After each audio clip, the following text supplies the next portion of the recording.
Okay.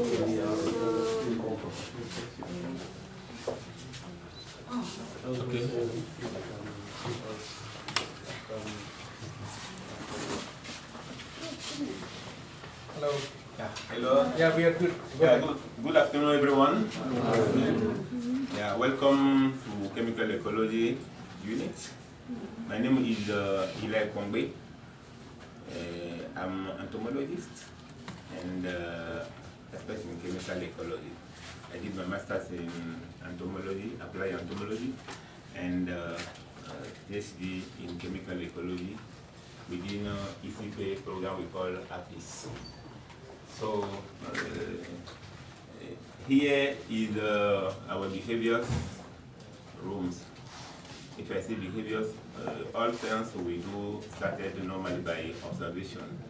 And mostly in the field, what we normally observe, we have some specific plants and specific insects which normally colonize them.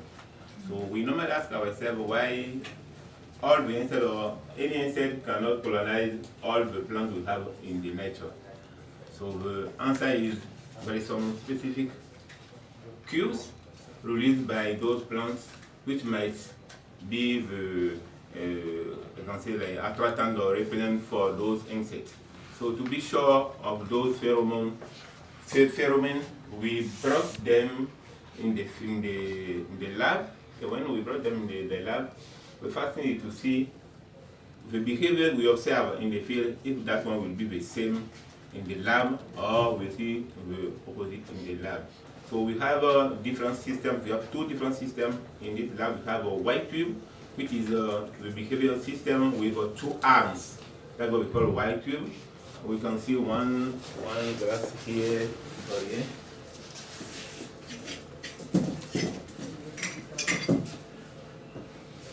You can see this one, what we call white tube.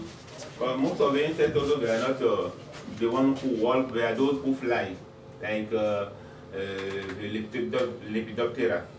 So when the insect is normally fly, if you use this one, sometimes it can guess the results. So we normally use also this system we call winter noise, which normally will be the same as we have here. We mount the different odor source through this size, and we release our insect in the medium of our system. And normally we delimited some size. And when the insect is in this size, in this area, we normally consider like a choice. So, but when we finish that, we see like we instead have choose one size. Maybe we choose the health plant or infected plant. Why? What is involved in that odors? So we normally move to next room to collect the odors from, it will be insect, plant, soil, any sample we use for our behaviors assays. When we collect the odors, we normally do all the treatment in the first room before bringing it in the next room. We will go there now to see. And in that room, we normally analyze our volatiles or the different samples we collected to know exactly which components involved in the repellent of the insect in the field or the attraction of the insect in the field.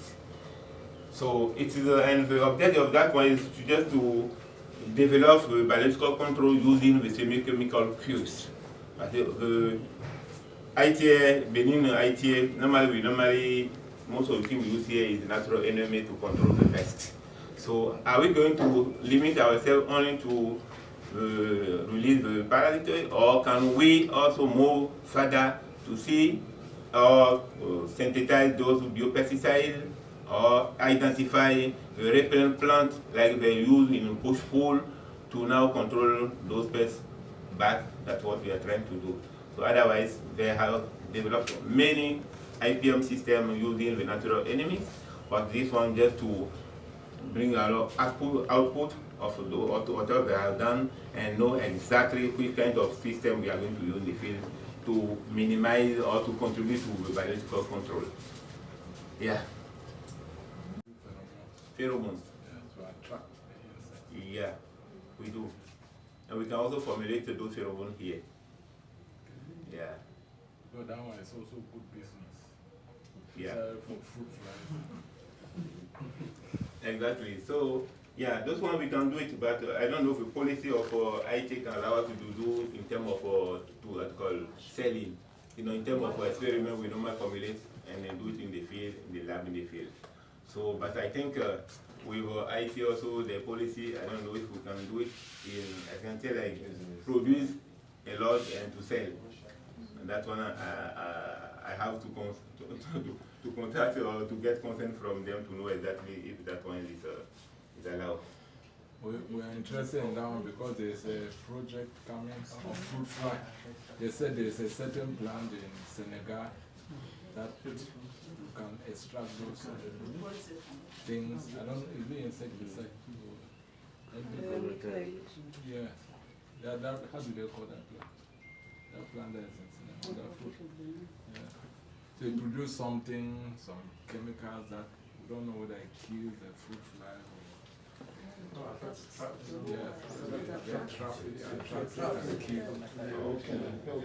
So I think that one is very good. What I did for my page also is to develop a biological control based on 3 chemicals.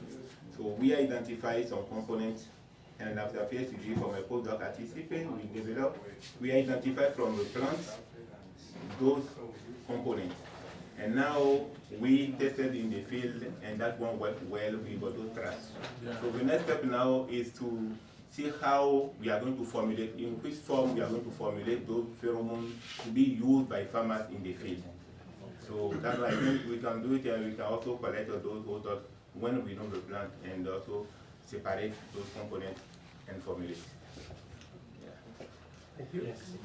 Okay. Okay, let's go. Okay, we can move to next. Okay. Thank you. Like I said in the first room, this one is 𒒂𒒑𒒏𝒂𝒍𝒂𝒂𝒏𝒂𝒂💏.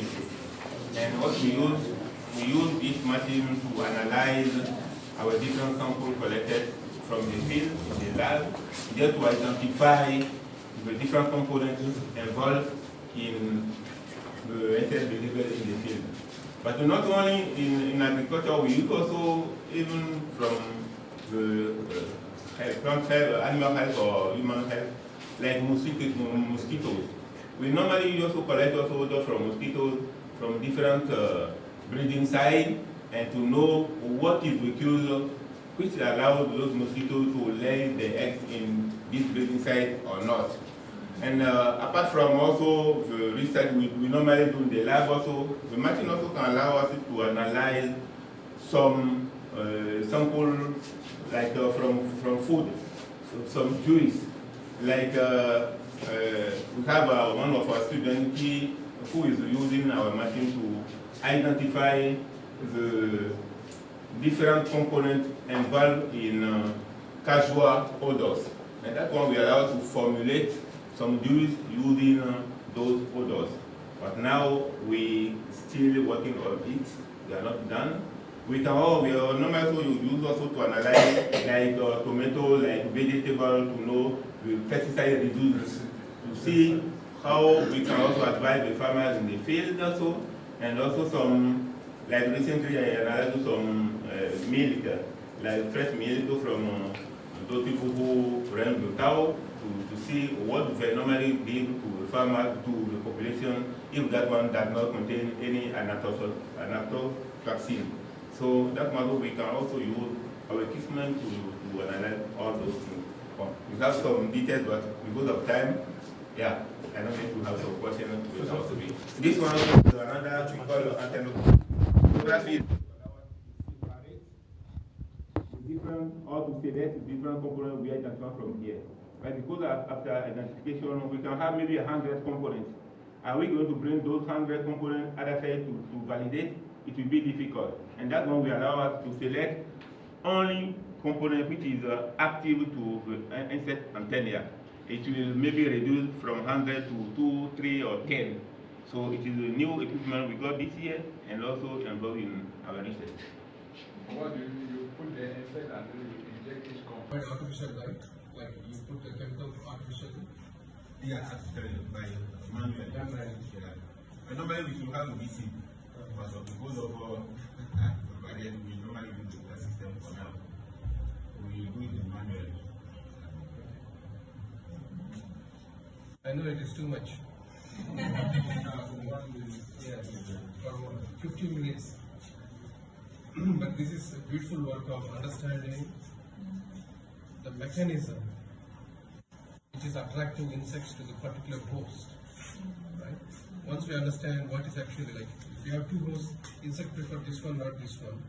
Then if you understand what is repelling here, what is attracting here, and if possible, if you can extract those compounds, and then we can actually use them as a spray in one option, right? So that understanding is what happening here as part of the chemical approach. It's a long-term study.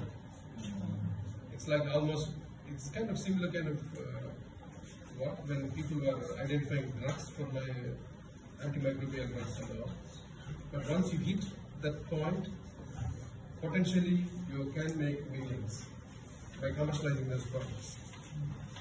Okay, so there's an ongoing project, collaborative project between IIT and 𝒂𝒑𝒏𝒂𝒍𝒆, and they have identified some compounds which currently they don't reveal the names because they have put a patent application, not to make money. Because if you publish that information, some commercial people can actually patent them. So to prevent that happening, we are already protecting it, and then the products will come out. Yeah, for